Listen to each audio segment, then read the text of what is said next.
Olá pessoal, tudo bem com vocês? Sejam todos muito bem-vindos aqui ao Clube dos Dividendos. Eu sou Bruno Mazzoni e hoje temos vídeo dela, Magalu, a prestação de contas semanal aqui do clube. Para quem é novo no canal, todo domingão, junto com o seu café da manhã, tem vídeo da Itaúsa/Macro, que eu sempre utilizo a Itaúsa lá como uma cobaia, que é uma empresa que eu tenho para longo prazo, para falar sobre o cenário macro, onde eu até comento sobre esse primeiro gráfico que eu vou utilizar na hora do almoço de todos os domingos, que é o vídeo da Magalu, por hora muito aquecida, então eu coloquei ela na hora do almoço aqui para falar um pouquinho sobre MGLU3. Nós vamos começar com a captação dos fundos, todas as classes de fundos da Ambima. Então vou transportar vocês para o site da Ambima oficial e depois, já olhando aqui para as principais pautas do vídeo, pessoal, vou falar também sobre a concessão de crédito que avançou em agosto. E essa captação de fundo, pessoal, é um dos benefícios, vamos dizer assim, da nossa newsletter, do escritório vinculado a Genial. Agora o Clube dos Dividendos tem escritório presencial em Jundiaí, Jundiorc, para quem quiser. Pessoal, vou fazer um merchan aqui ao longo do vídeo desse escritório, dos benefícios, e eu sempre pego a captação do Roberto Mota, né, que praticamente quase todos os dias coloca para a gente no seu Twitter, então créditos totais aqui para o Motinha, onde ele esmiuça, o pessoal da Genial, né, esmiuça o site da Ambima, que dá a noção da foto. Você pode pesquisar dia a dia da captação, mas a Genial aqui já compila um histórico de anos. Tá? Então temos em 12 meses, no ano de 2023, no mês de setembro e no dia específico, esse dia foi o dia 29, o último pregão do mês de setembro. Então a gente vai falar sobre captação, acho que interessante, né, para encher aqui o bolo do conteúdo da Magalu. Vamos falar sobre Market Breadth. Vamos falar sobre a performance da Magalu no mês, e aqui tem bastante insight para tirar para você especulador e para você também investidor, principalmente para os especuladores aí de olho no rally natalino, né? Quais foram os setores que mais apanharam em setembro. E a última dinâmica do vídeo, antes de falar de Magalu nos preços, pessoal, será taxa de juros, Selic versus curva de juros. Né? A, entre aspas, aula que nós tivemos em relação à depreciação e apreciação de ativos, em relação, seguimos Selic ou curva de juros de julho a setembro. E aí eu vou mostrar para vocês aqui um pouquinho da minha análise, vamos assim colocar dentro dessas duas dinâmicas. É importante, na minha opinião, saber esses dois ativos, monitorar esses dois ativos, você sendo trader ou você sendo investidor de longo prazo. Tá? E aí vamos para Magalu. De novo, vou prestar conta para vocês semanalmente. Poxa, errei meu cenário. Rompeu lá os 2,48, estamos falando aí de Magalu já a 2,12 e vou colocar para vocês alvos, expectativas, retornos que vocês podem esperar para Magalu de curtíssimo, curto e acho que até médio prazo.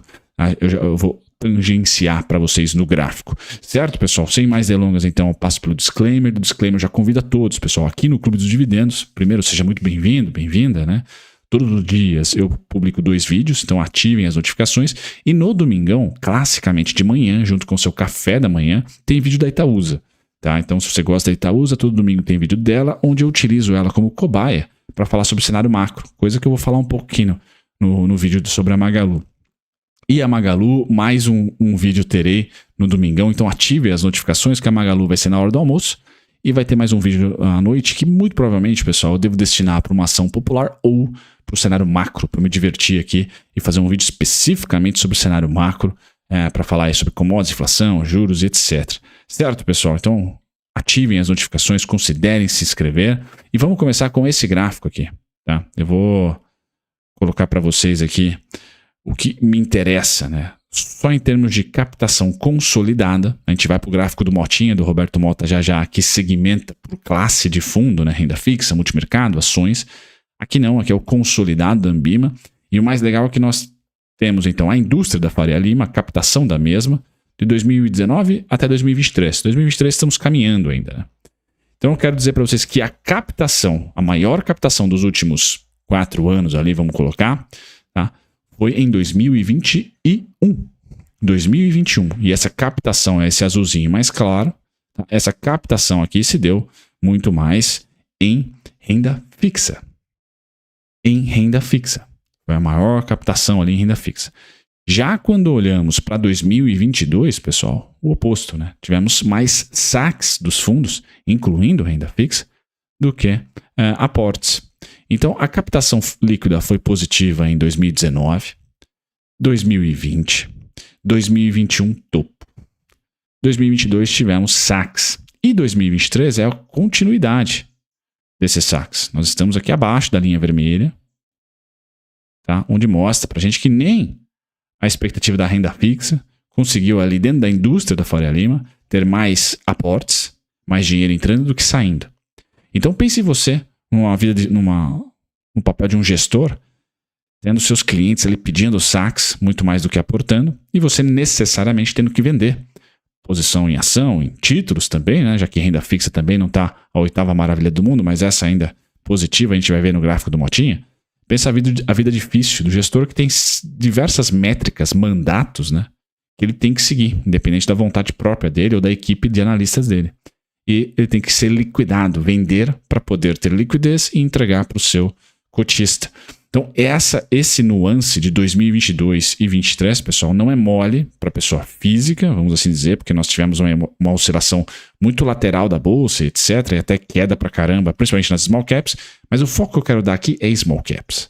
Tá? Que desde 2021, desde o começo da nossa subida de juros, pessoal, a gente não tem aportes, a gente tem saques. E é justamente por causa disso que eu faço aqui o merchan, sigam o Motinha, né, o Roberto Mota, _ Roberto Mota com 2 T's, ele que publica quase que semanalmente, né, às vezes até mais rápido do que isso, com uma frequência maior do que isso, esse reporte da Genial, que a gente inclui, tá, esse reporte na newsletter, por isso que eu coloco para vocês aqui o merchan, quem quiser abrir conta com a gente, além de ter acesso ao meu educacional lá na plataforma IAI Invest, esse acesso é vitalício para vocês, vocês também acabam recebendo nossa newsletter semanal, né, sobre a carteira da semana, mais essa expectativa de como é que está a captação e resgate de fundos. E olhando para a captação e resgate de fundos, agora numa foto segmentada, renda fixa, ações, multimercado, cambial, previdência e ETF, pessoal, a gente tem nos últimos 12 meses, por exemplo, o único com captação, ou os 2 únicos, né, ETFs, né, e previdência. Tanto cambial como multimercados está apanhando, pessoal. Apanhou feio, inclusive, no dia 26, que é a última atualização aqui, né? 849 milhões. Tá? Qual cara que está sendo aportado aqui? CDI, né? Abertura de juros. A gente vai falar sobre CDI, não sobre Selic, mas CDI, renda fixa. Tá? No mês de setembro foi o grande campeão. Tá? Enquanto que o que você mais tem que olhar é esse aqui, para investir na Magalu. Esse aqui. Esse aqui é o gestor de fundo de ações que viu entrar mais dinheiro do que sair. Ou seja, ele não foi obrigado por mandato, volatilidade da bolsa, ou por resgate, fluxo, liquidar ações. Mas veja aqui que ainda o cenário é bem negativo. No ano são 40 bi de saque. Nos últimos 12 meses, 8,7 bi, que são em bilhões. Tá? Então, não é brincadeira, pessoal. Não é brincadeira a vida da sua small cap, que além de tudo, quando a gente fala de Magalu, não tem a vida fácil na economia real. Né? Nós temos esse mercado cada vez mais apertado, mas não é isso que eu vou dar foco nesse vídeo aqui. O foco será fluxo. Tá? E quando que é o melhor momento, então, para você aportar? Seja na Magalu, que você acredita, ou numa outra small cap. Exatamente agora. No momento de saque. Que o grande gestor tem problema por ser um transatlântico e por viver disso. Então ele vende de pegar, captar dinheiro e entregar retorno acima dos benchmarks. Agora, a pessoa física não. Você não necessariamente precisa topar. Você acredita na tese, etc. Então, não esperar um 2021, pessoal, é importantíssimo, na minha opinião. Não esperar um ano de super captação dos fundos aqui, comprar com a coisa subindo, é importantíssimo. Na minha opinião, é muito importante. Tá? Então, 2019, 2020 teve a chacoalhada da pandemia, mas 2021 foi muito mais para a renda fixa, então por isso que está positivo aqui 2021, mas foi renda fixa. Agora, olhar, né, esse tipo de fluxo que o Mota é genial, por exemplo, compartilha, é importantíssimo para você pelo menos ancorar a sua expectativa em relação à empresa que você investiu, caso ela seja, por exemplo, uma empresa small caps, pessoal. O que você mais quer ver é o fundo de ação. Tá? Se você quer comprar barato, é os fundos de ação tendo resgate. Que vai ter stop, vai ter queda das ações, sem dúvida nenhuma. Porque o gestor precisa vender para entregar para os seus cotistas que desistiram. E essa é a manada, esse é o efeito que faz a bolsa subir e descer, sem dúvida nenhuma, e que as small caps muito mais do que isso, tem muito mais volatilidade do que ações de valor. Geralmente ações de valor vão para o pessoal aí de multimercado, tá? que tem mandatos um pouquinho diferentes, que podem investir até fora do país, etc. Trades macros aqui acontecem mais no fundo multimercado. Ações é de fato aquelas ações que o gestor tenta bater Ibovespa, tenta bater o Small 11, então não pode ser, entre aspas, carne de vaca, né? Tem que ser ações diferentes. E muitas das vezes tem baixa liquidez. E essa liquidez, então, quando o cotista pede resgate, tchau, ele tem que vender, não tem o que fazer. Certo, pessoal? Feito esse comentário sobre fluxo, que momento estamos? Saque. Nós ainda continuamos com um bom saque no mercado de ações, tá certo? E considero que o mês de setembro foi um mês bem importante de saques, tanto no multimercado, quase 60 bi. Perdão, pessoal, o multimercado foi 12,6 bi. E ações ali já começa a ter aporte. Então, tá virando no curto prazo, mas ainda o filme do ano, 40 bi negativo, tá? É aqui um cenário que prejudicou bastante, tá? Principalmente as incertezas do começo do ano. Certo, pessoal? Qual que é o meu viés? Que vai voltar a ter fluxo crescente aqui. Tá? Pode ser o fundo dos resgates agora em setembro. Legal? Market breadth, pessoal, para ajudar também, né, um copo mais cheio aí para o Ibovespa, agora não para a Magalu, né?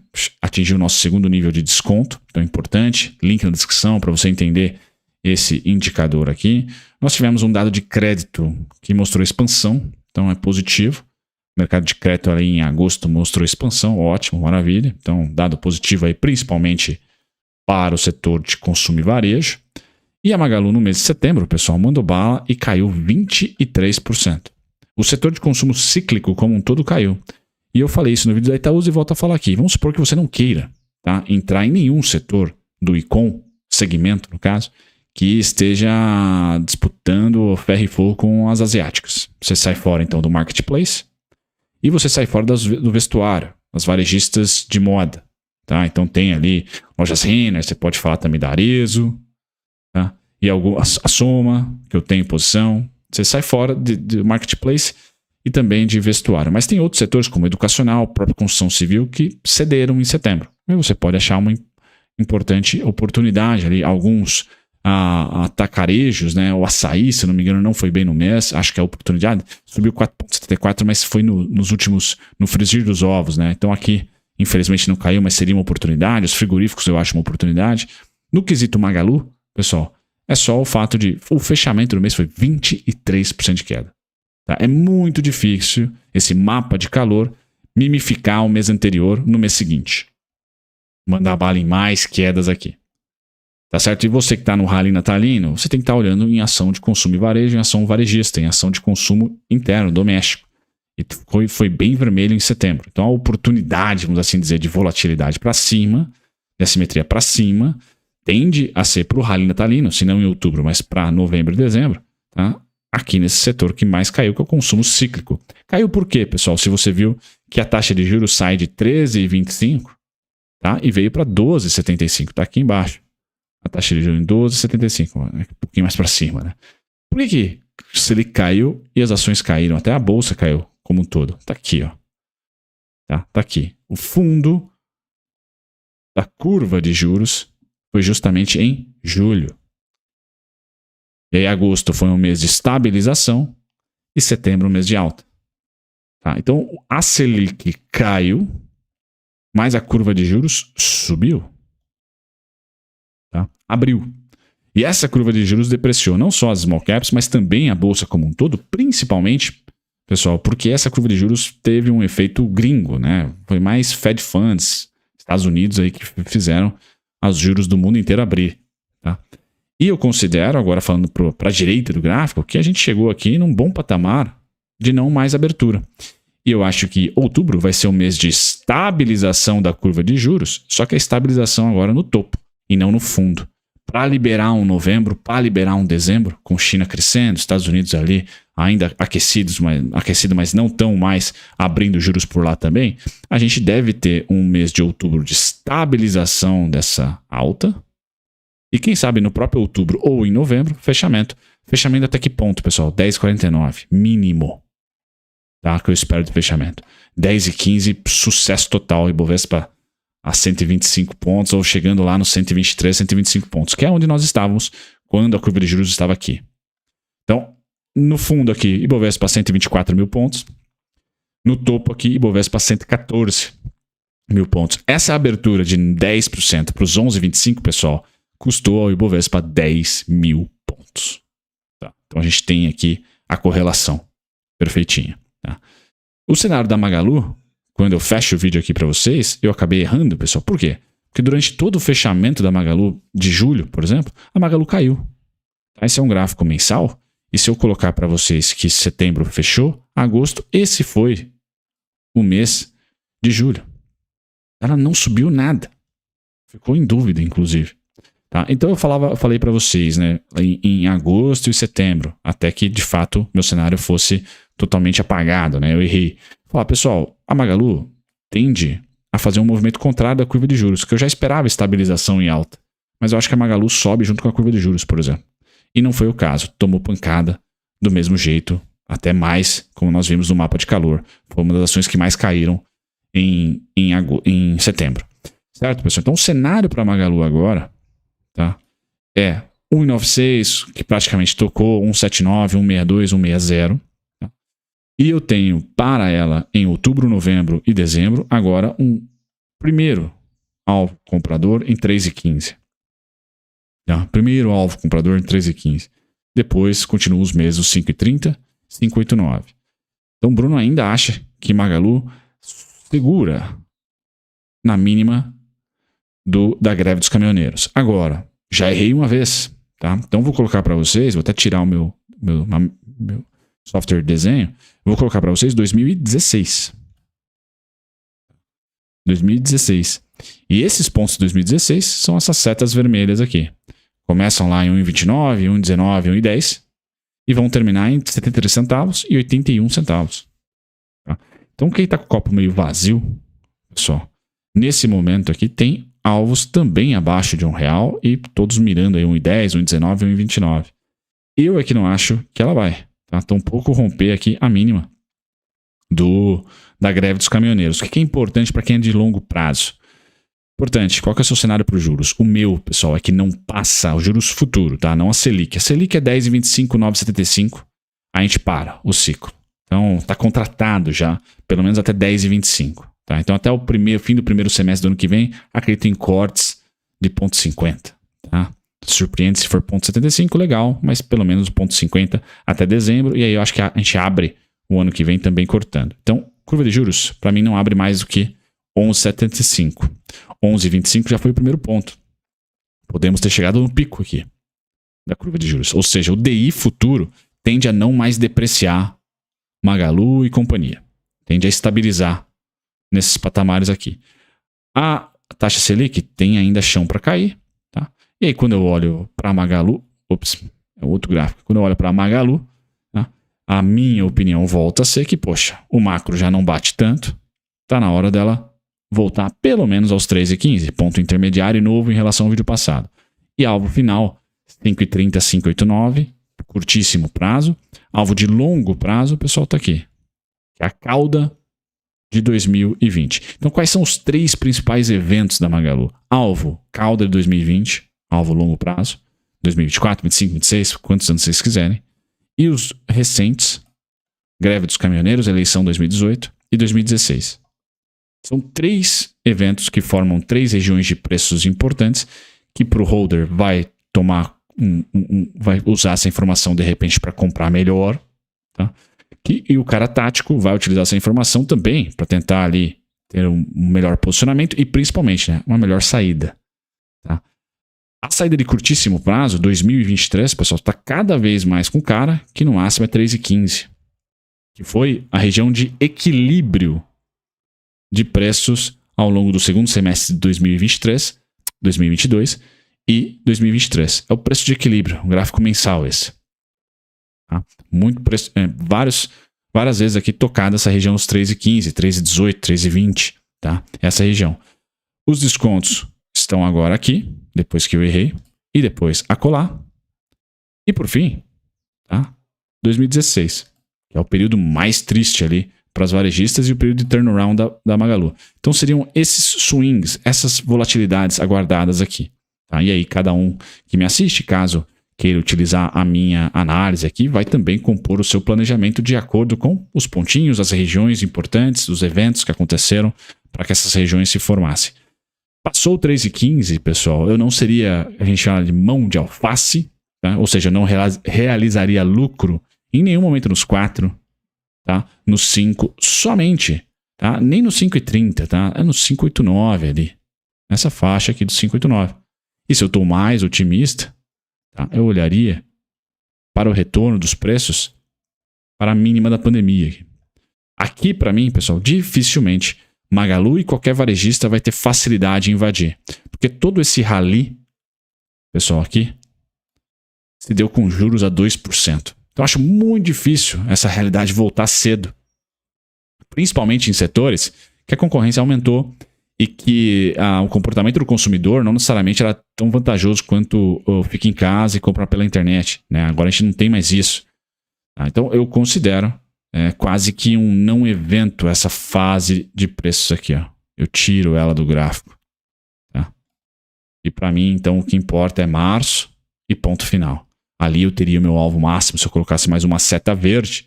Por exemplo, essa seta verde teria o destino, né? Aqui, ó. Dos 7,98, 8,10, 8,85, 10,73. Tá, pessoal? Então é isso. Acho que esse seria o meu cenário para Magalu de curto e médio prazo. Um abração, um ótimo domingo a todos. Tchau, tchau.